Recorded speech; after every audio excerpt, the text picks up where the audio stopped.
Hi guys, today we're talking about the 47 Ford convertible roof.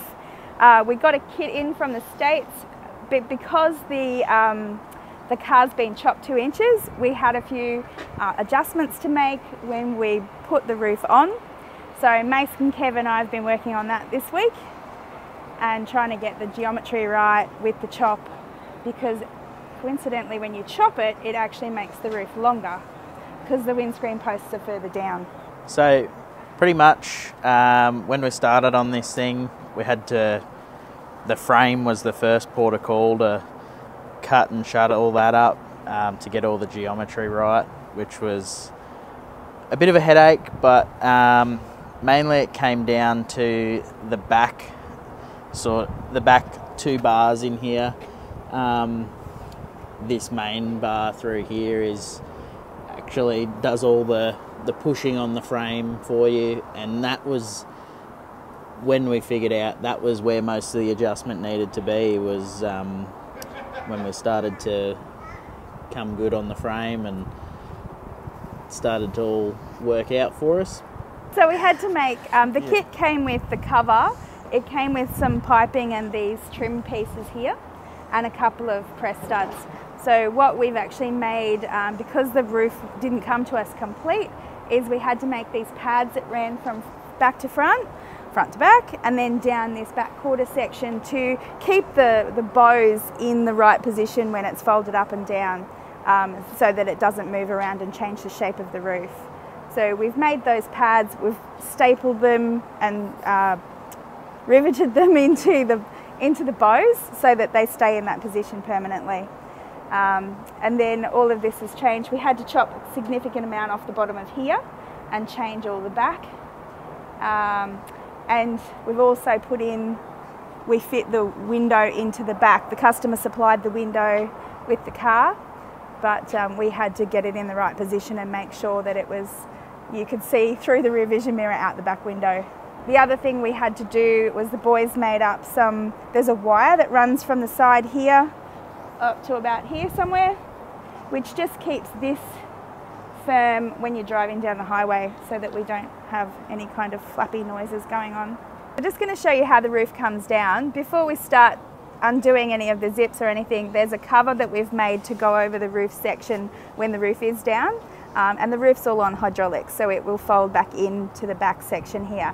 So before anything here happens, Mason's got to flip that little cover forward so that we can let this back panel down, because we have to undo this so that the roof doesn't fold in and break the glass, which is actually perspex, but it still could break. So Mason's going to undo the zip and then fold this piece down, and that just sits down in that section. The cover's forward so that it can then flip back over the roof once it's down. And then Mason has to undo the front clips. So we've got 3 latches.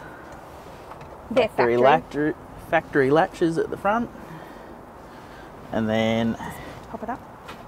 We just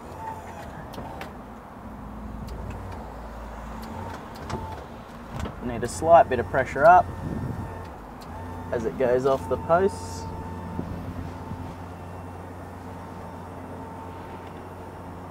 And then it just folds down, all going to plan. You have to unclip these sides as it goes down.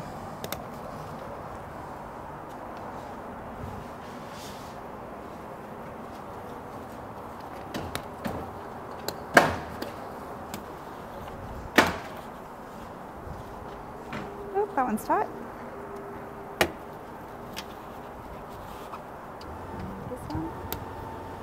This one.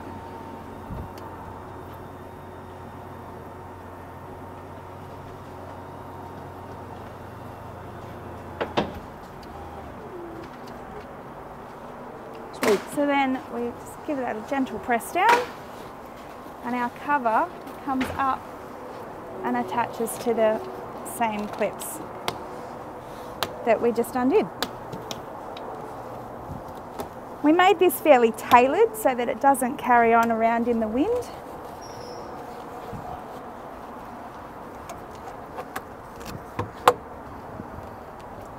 And that just velcros down in there.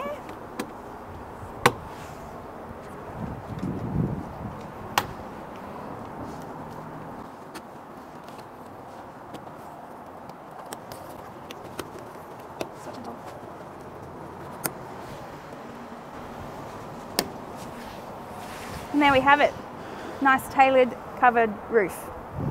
So on this one, the car, when it came to us, was missing quite a few original panels, which one of them being this rear quarter panel in here. Usually they're a lot more bulbous and they do cover quite a bit more of the mechanism. Which doesn't make this seat very wide then either. Yeah, so what we sort of came up with the door card was trying to incorporate a bit of an armrest style to it. And then with that, we actually had to redesign all the front of the original roof cover for when it's down. We recommend that when you're storing the car overnight that the roof stays up so that it doesn't have any crinkles and everything put into the actual roof.